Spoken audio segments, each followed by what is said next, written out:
Good afternoon. On behalf of the members of the Baltimore City Lodge Number 3, we are pleased that the criminal charges against Officer Miller, Porter, Sergeant White have been dismissed. Justice has been done. Our union will continue to support our officers during their administrative hearings and believe these good officers will be returned to fulfilling their duties with the Baltimore City Police Department and serving the citizens of Baltimore City. The men and women of Baltimore Police Department are extremely dedicated to serving the citizens of Baltimore every day. The comments made today about our officers by Ms. Mosby were outrageous and uncalled for and simply not true. The detectives assigned to the case conducted a very thorough investigation into the tragic death of Freddie Gray, but the state's attorney could not accept the evidence that was presented. She had her own agenda. We want to thank the efforts of our dedicated defense team, who I compassionately call them the FOP legal team, the A team, because they have supported our officers over the last year and 4 months. They did a tremendous job. So at this time, I turn the press conference over to Sergeant Alicia White's attorney, Ivan Bates, who will speak on behalf of the entire team. Thank you. Thank you. Thank you. Good afternoon. Baltimore, it's time to heal. I represent Sergeant Alicia White, my law partner Tony Garcia, Ms. Mary Lloyd. We have the other members of the defense team that are here. So everyone just go ahead and introduce yourself and your client. Mark Zayon on behalf of Edward Nero. I'm here. I'm Catherine Flynn. Everybody involved. Anytime there's an incident like this, it's always a sad time when a family loses anyone, a son. But we also have to recognize on May 1st, 2015, that's when the nightmare began for all these officers. And that is when we saw the state's attorney for Baltimore City walk down the steps and announce to the world the charges, announce to the world what they felt and what they wanted the evidence to be. One of the things we began to look at, the defense team, is the role of the prosecutor. As attorneys, we're covered by rules. We have the Prosecutor Professional Conduct Rule 3.8. Talks about the special responsibilities of a prosecutor and that they must A, refrain from prosecuting a charge that the prosecutor knows is not supported by probable cause. We've heard a lot about an independent investigation. I think the words that the Madam State used were a detailed, in-depth investigation. Well, over 15 months since this announcement, my colleagues and myself are still waiting and looking to see and hear about this independent, in-depth investigation. Now, we were able over the past 15 months to review a number of pieces of evidence and discovery. We were able to review the in-depth investigation by the Baltimore City Police Department. Over 30 officers were involved, everyone from the current commissioner on down. These individuals and officers were neutral. They were independent. They looked at what the evidence was, and their investigation viewed it as an accident. And that's what we were able to see. Now, in reviewing the material, we also found out that there were not just local organizations, but organizations such as the Maryland State Police and the FBI that reached out to the Baltimore City State's Attorney's Office, offering the opportunity to assist them in a neutral, independent, and thorough investigation. However, we were able to see that the State's Attorney's Office declined that opportunity to have the support and the guidance of some of the best investigators in this country. In our review of the facts, we were able to learn that Mr. Gray and his friends were out on the corners of the Gilmore homes on that day. that, according to one of Mr. Gray's own friends, that they were ready to re-up and sell drugs. That this friend yelled, "Police." And at that point in time is when you saw the story begin to unfold. That is when Mr. Gray ran. At that point in time, the officers did what they were supposed to and they were trained to. What the Supreme Court precedent says that they are allowed to do. They stopped Mr. Gray. They investigated the potential of a crime. They then were able to find and see a knife. What's interesting is during the discovery process, we'd heard initially on May 1st that this knife itself was legal. But during the discovery process, we were able to find out that the current state's attorney for Baltimore City was prosecuting 30 young black men for having this same exact knife during the same exact time period. That caused us great concern. Why would you tell the community that that knife is in fact legal when you're prosecuting others and telling them that it is illegal? One of the other issues that we've had, and there have been numerous ones, and I won't go over every single issue, but those are just a few. But then today, something that really bothered all of us, is this gag order. The state wished that they would have not had the gag order so that they could have talked to everyone. Well, the state, they were the ones that filed the request for the gag order. So they don't want the gag order, but yet they filed for it themselves. Well, in America, we have to understand we have a criminal justice system. Without a doubt, America is the greatest country in the world. But we still do have problems within the criminal justice system. And we had a judge who the state, for some reason, has decided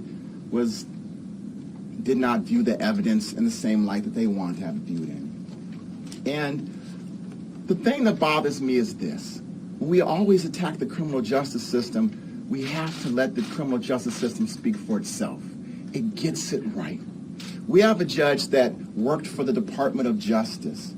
When we saw the incident that happened in Louisiana, we asked for the Department of Justice to be involved. This judge was that person who normally would come for the Department of Justice. This particular judge investigated the police. He spent months doing investigations, and he convicted police officers around the country. See, you can get a conviction against the police, whether a bench trial or a jury trial, if you do an investigation. But when you do not do an investigation and you run there and you quickly want to automatically say that these officers are guilty because they're the police, then you perpetrate the fear that's already there and is dividing our country. Everybody wanted to find out what happened to Freddie Gray. The Baltimore City Police, they did the investigation and they said it was an accident. The Baltimore City State's Attorney's Office had an opportunity to do an in-depth investigation, and they did not. It is the Baltimore City State's Attorney's Office that has denied justice to the Gray family, denied justice to these officers. These officers would like to support and would like to thank their families, their loved ones, and the outpouring of love from the community. Not one of these officers woke up wanting to do anything negative to anyone. As a defense attorney, I've seen good officers, I've seen bad officers. I've seen officers that care for our community. And in closing, I would like to say, God bless the Freddie Gray family. God bless the Baltimore City police officers that risk their life every day for the citizens. In Baltimore City, the greatest city in America as far as I'm concerned, with some of the greatest people in America. It's time to heal, and God bless everyone. Thank you. So what did happen to Freddie Gray?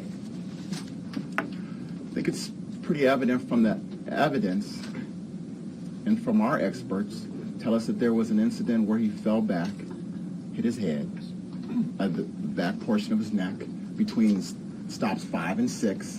And at that moment in time, when the officers found him, they made a telephone call.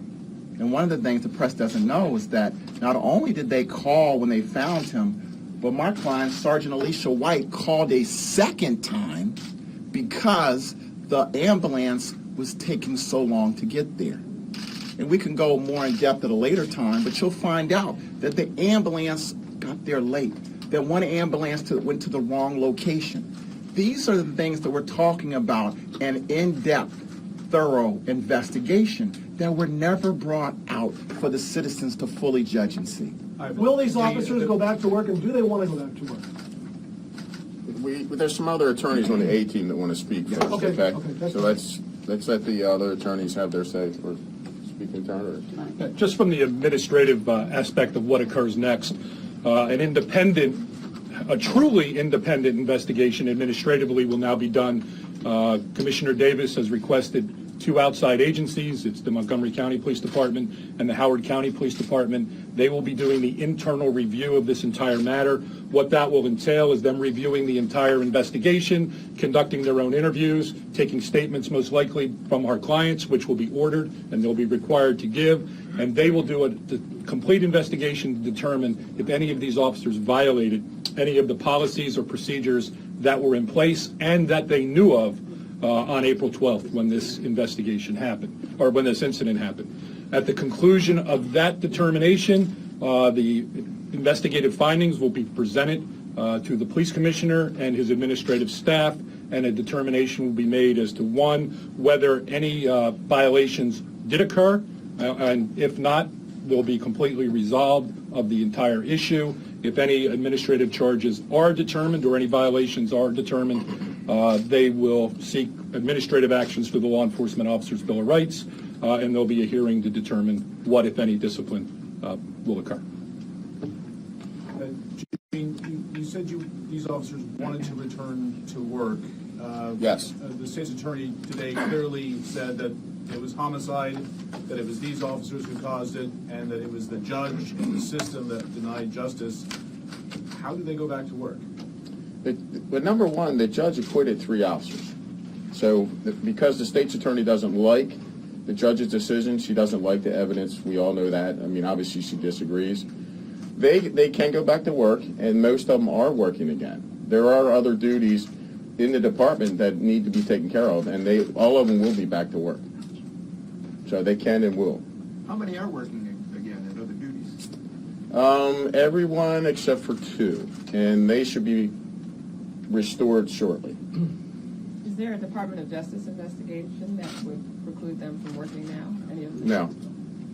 What about the claim of text messages between the officers that were not, that there should have been a search warrant to get, that Mosby made this morning, and then there was, tried to be introduced in Goodson's trial, the text messages from an officer, Danny, who gave a code name to Dante Allen? Well, I think the problem is that there were search warrants that were filled out. We filed motions, and the state's attorney had a number of issues. They presented the warrant to a judge who did not find a probable cause, and then by the time they wanted to go to a circuit court judge, they did not realize that circuit court judge did not have jurisdiction to issue a warrant for an outside jurisdiction. So that's a mistake that the state's attorney's office made, and for some reason, they're angry about that.